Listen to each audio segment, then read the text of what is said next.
Assalamualaikum warahmatullahi wabarakatuh. Perkenalkan, nama saya Ainur Rohma dari PBI 5C. Di sini saya akan mempresentasikan Islam dan Interreligious Studies Liberalism.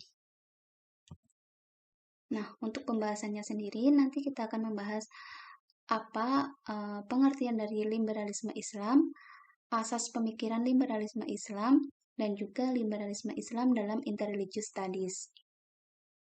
Untuk yang pertama yaitu pengertian liberalisme Islam. Liberalisme sendiri berasal dari bahasa Latin yaitu liber yang memiliki arti bebas atau merdeka.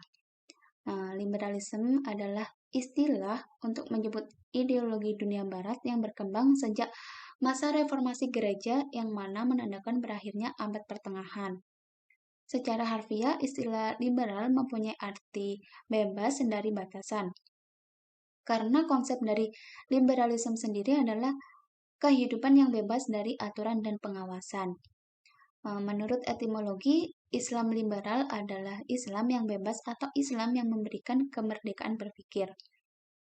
Dan menurut Leonard Binder, Islam liberalisme merupakan tema yang mengangkat dialog terbuka antara dunia Islam dengan dunia Barat, juga antara pemikiran Islam dan pemikiran Barat. Yang berikutnya adalah asas pemikiran liberalisme Islam.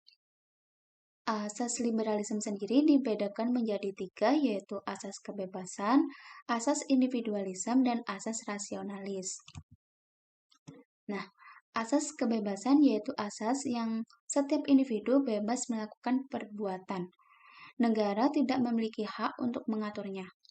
Perbuatan itu hanya dibatasi oleh undang-undang yang dibuat sendiri dan tidak terikat dengan aturan agama. Yang kedua, asas individualisme. Asas individualisme itu memiliki 2 pengertian. Yang pertama, ananiyah, yang artinya atau keakuan dan cinta diri sendiri. Yang kedua, yaitu pengertiannya kemerdekaan pribadi. Ini merupakan pemahaman baru dalam agama liberalisme yang dikenal dengan pragmatisme.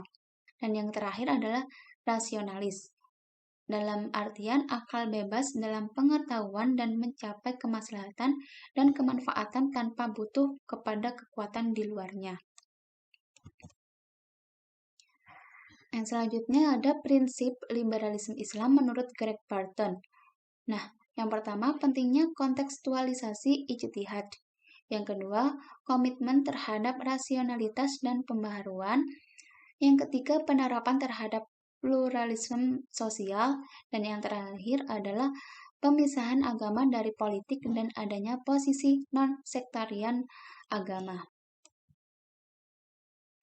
Selanjutnya yaitu liberalisme Islam dalam Interreligious Studies. Pendukung liberalisme pendidikan, menurut mereka hal terpenting dalam pendidikan adalah kecerdasan kritis yang dirumuskan dalam ranah pemecahan masalah yang efektif, baik pada ranah pribadi maupun sosial.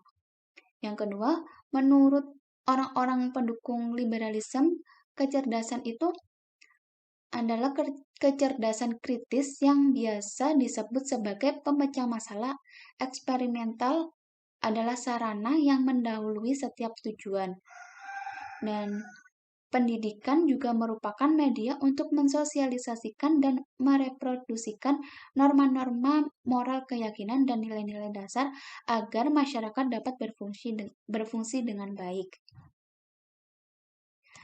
Selanjutnya, Naukuib al-Atas berpendapat tentang pendidikan adalah pengenalan dan pengakuan secara bertahap yang ditanamkan ke dalam diri manusia tentang tempat-tempat yang tepat dari segala sesuatu tatanan penciptaan sehingga mengarah pada pengenalan dan pengakuan akan tempat yang tepat dari Tuhan dalam tatanan keberadaan.